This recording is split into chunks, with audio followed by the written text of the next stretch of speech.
As the sun sets, Hong Kong transforms into a completely different city. The skyline lights up, the streets become even busier, and the city's famous neon signs come to life. Tonight, we're exploring some of Hong Kong's most iconic night spots, from bustling markets and vibrant streets to incredible views across the harbour. Let's experience Hong Kong after dark. So we've made our way down to Kowloon Island in the north of Hong Kong. And right now, obviously, it's all dark, so we're making our way down to the Avenue of Stars, where we're going to have front row seats. Okay, but maybe not front row seats, but an amazing view of the Hong Kong harbour. So basically, every night at 8 p.m, there's something called the Symphony of Lights. It's basically like a light show that lasts 10-15 minutes, and the whole skyline, like, apparently it goes crazy. So we're here, we are pretty much here. Let's have a look. I mean, Jesus Christ, look at that view. So you can only imagine when the light show comes on, how it's going to look.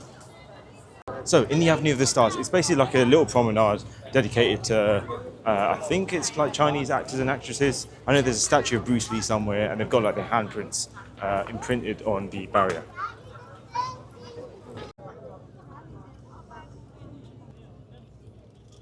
So obviously what we're looking out to is the Central Island, which is where we saw the CBD, Times Square, the whole business district. It's all over there.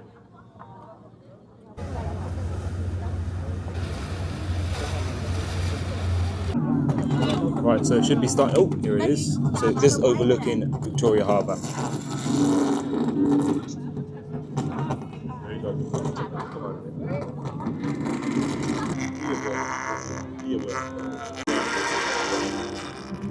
Yeah, I think the speaker behind us is bugging out. That does not sound good.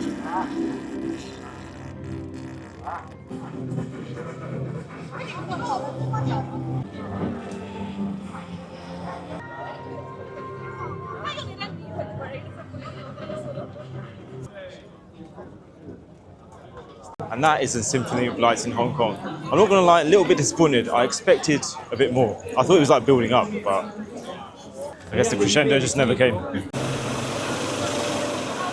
So after that fairly disappointing performance from the Symphony of Lights, we are now heading over to the Temple Street Night Market, which is Hong Kong's busiest and liveliest bazaar. Obviously, the clues in the name come when it's dark, when it's nighttime, because that's when it's the most busiest, the most people, most lively, and I believe it closes at around midnight. Right here, we have Temple Street Night Market, which, lo and behold, is on Temple Street. Let's have a little look. Oh, I assumed it was going to be food, but it's like everything.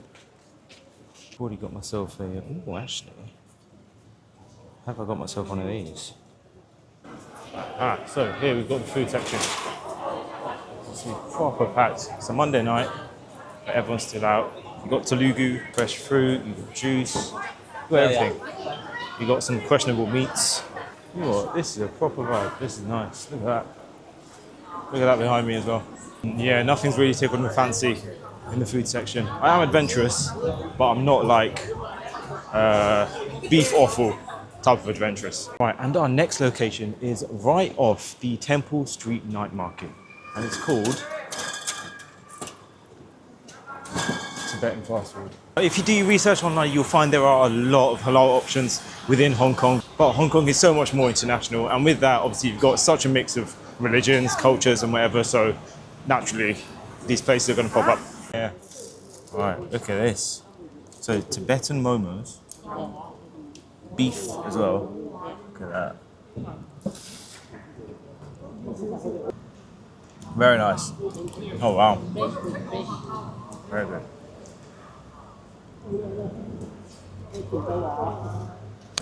Bang on.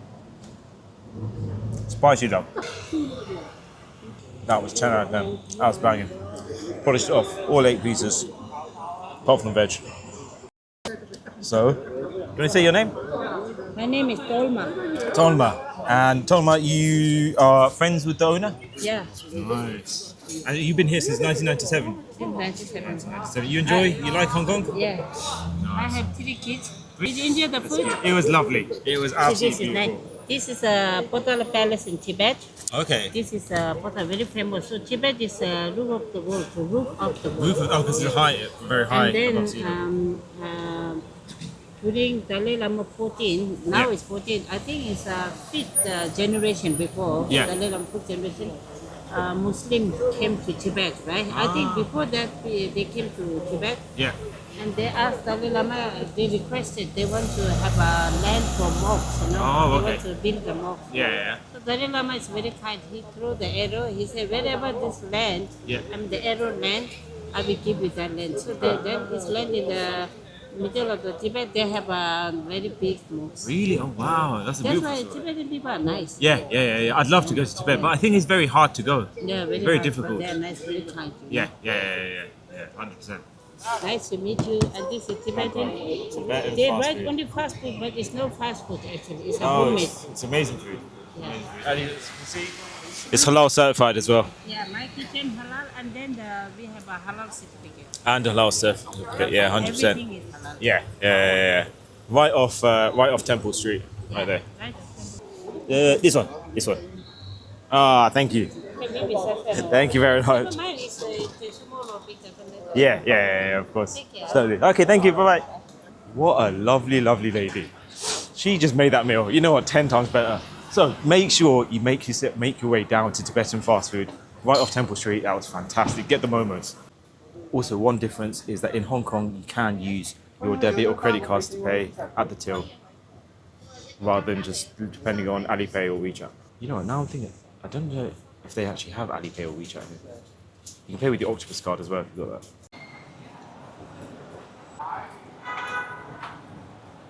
Honestly, Hong Kong at night is truly something special. I bloody love this city already. Like, just look at this. It's like one of the main roads. You've got vibrant lights, all the shops still open, it's packed. You know what I love as well? And you know what I especially love? The old school red taxis. They just look amazing. And honestly, just Hong Kong, whenever I'm just looking around, it just reminds me of that Rush Hour film. I think it's the second one. But just look, man, it just feels like it's stuck in like the 80s or 90s. The LED lights as well. But apparently, LED lights have been drastically reduced within the city. So imagine what it would have looked like years ago with all of that on during the night. Oh, it would have been sick. It's like everywhere you look, every alley or every side street is just packed with lights, shops, cars, and people.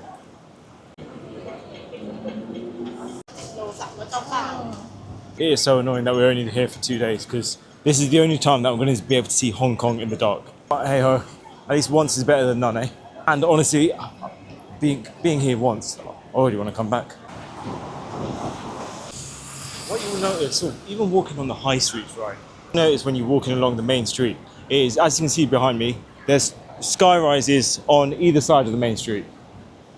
So when you look, they're literally a mix of clearly apartment blocks and then also office towers. So they're both kind of intertwined right on this sort of main street, which could be like their version of Oxford Circus.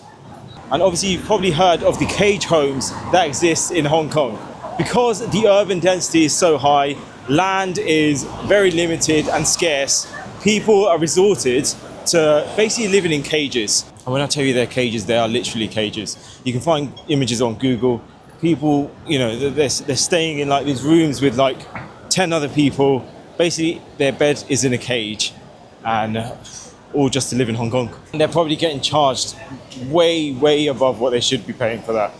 Now, in terms of communication in Hong Kong, pretty much everyone speaks English. However, I always find it's always useful, and it's always nice to just learn a couple phrases. So, ni hao is the same in mainland China as they speak in Hong Kong. Remember, in Hong Kong they speak Cantonese, whereas in mainland China it's Mandarin. And thank you, instead of shishi in Mandarin, it is ngoi in Cantonese.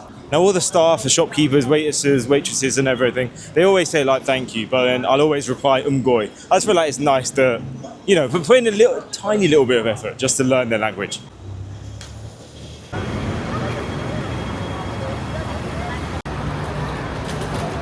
Honestly, this city is kind of what I imagine Tokyo to feel like. Just like with the LED signs, all the buildings, hustly bustly.